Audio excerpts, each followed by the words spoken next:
Imagine being the mastermind behind some of the biggest animated movies of all time, films that made billions and revived a legendary studio.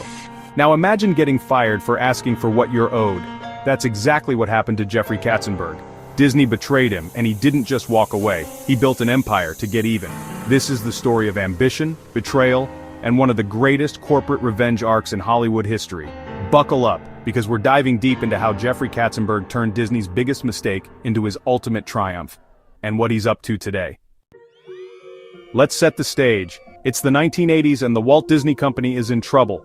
Their animation division, the heart of Walt's legacy, is a shadow of its former self. Films like The Black Cauldron are bombing, and the studio's bleeding cash. Enter Jeffrey Katzenberg, a scrappy New Yorker with a knack for spotting opportunity. He's not an animator or a creative visionary in the traditional sense, but he's a dealmaker, a hustler, and a guy who gets things done. Katzenberg started in Hollywood at Paramount, working under Michael Eisner, a rising star in the industry. When Eisner was tapped as Disney's CEO in 1984, he brought Katzenberg along as chairman of Walt Disney Studios. Katzenberg's job? Fix Disney's film division, especially animation, and boy did he deliver. Under his watch, Disney launched what we now call the Disney Renaissance. The Little Mermaid in 1989 was a game-changer, $235 million at the box office and a cultural phenomenon. Then came Beauty and the Beast, the first animated film nominated for Best Picture at the Oscars.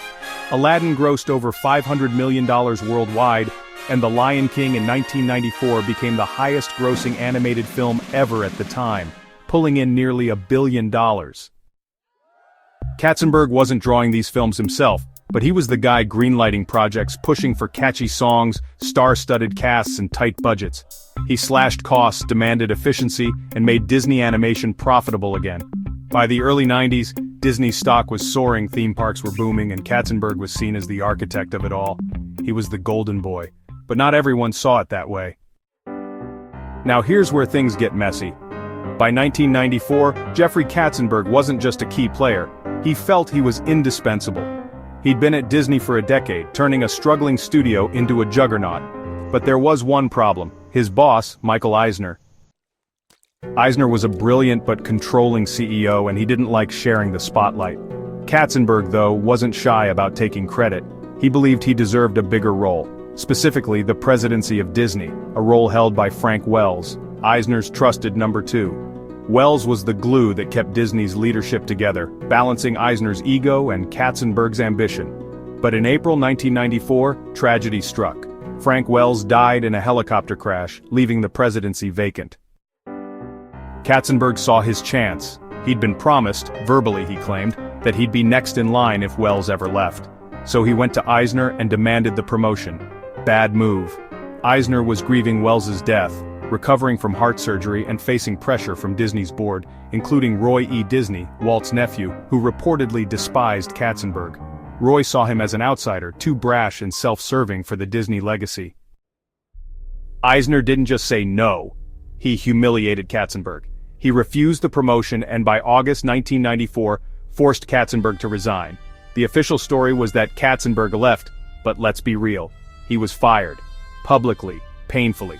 Katzenberg later called it humiliating, and industry insiders said it was like a biblical exile. He'd given Disney a decade of his life, made them billions, and now he was out on the street. But here's the kicker. Katzenberg didn't just want a promotion, he also believed he was owed a cut of the profits from the films he'd overseen. He claimed a 2% royalty on projects from his tenure, potentially worth $250 million. Eisner scoffed, worried it had set a precedent for other executives to demand the same. That dispute would come back to haunt Disney, but for now, Katzenberg was gone, his pride wounded and his anger burning. Super getting fired when you're doing your best work can wake you up pretty well. Jeffrey Katzenberg. Most people would have licked their wounds and moved on, not Jeffrey Katzenberg. He wasn't just angry. He was determined to prove Disney wrong, and he didn't waste time. Within weeks of leaving Disney, Katzenberg teamed up with two Hollywood heavyweights, Steven Spielberg, the director behind Jaws and E.T., and David Geffen, a music mogul worth billions. Together, they founded DreamWorks SKG in October 1994 with a mission to challenge Disney's dominance. Okay, Katzenberg mortgaged nearly his entire net worth, $33 million, to join the venture. It was a massive risk, but he was all in. DreamWorks wasn't just a studio, it was Katzenberg's weapon. He took charge of animation, aiming to beat Disney at their own game. And he didn't play nice. DreamWorks' first animated film, The Prince of Egypt in 1998, was a bold statement, epic, emotional, and a direct shot at Disney's fairy tale formula. It grossed $218 million. Okay, but the real knockout punch came in 2001 with Shrek. Oh man, Shrek was a revolution. It was crude, irreverent, packed with pop culture gags and fart jokes, everything Disney wasn't. It starred Mike Myers, Eddie Murphy, and Cameron Diaz, and it grossed $484 million worldwide, beating Pixar's Monsters, Inc. that same year. Shrek won the first ever Oscar for Best Animated Feature, snatching it from Disney's grasp. And let's talk about the shade. Shrek was a middle finger to Disney. The villain, Lord Farquaad, was rumored to be a caricature of Michael Eisner, short, ego-driven, and ruling a fairy tale kingdom. DreamWorks even released Shrek on video the same day Monsters, Inc. hit theaters, a deliberate jab to steal sales. Katzenberg wasn't just competing, he was waging war.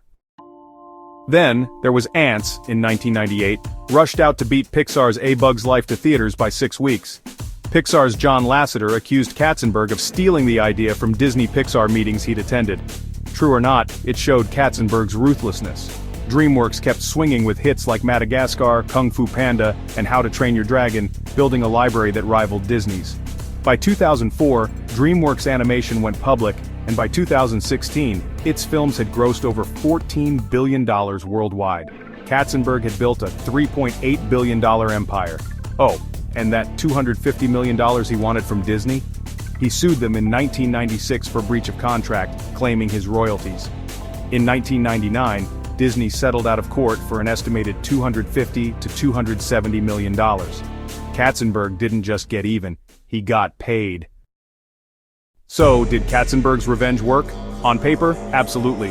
DreamWorks Animation became a powerhouse, and Katzenberg proved he could thrive without Disney. Shrek 2 in 2004 was the highest-grossing animated film ever at the time, outpacing The Lion King, but the victory wasn't total. Disney and Pixar fought back. After Shrek 2, DreamWorks never beat Disney at the box office again. Pixar's Finding Nemo, The Incredibles, and later Disney's Frozen and Moana reclaimed the crown. DreamWorks had hits, but also flops like Turbo and Mr. Peabody and Sherman. By the 2010s, the studio was struggling with high budgets and inconsistent returns. In 2016, Katzenberg sold DreamWorks Animation to Comcast's NBC Universal for $3.8 billion, pocketing a reported $400 million himself. He stepped down as CEO, ending his two-decade quest to outshine Disney. Some saw it as a win. Katzenberg built and sold a studio for billions. Others saw it as defeat. Disney was still king and Katzenberg couldn't follow his creation to its next chapter.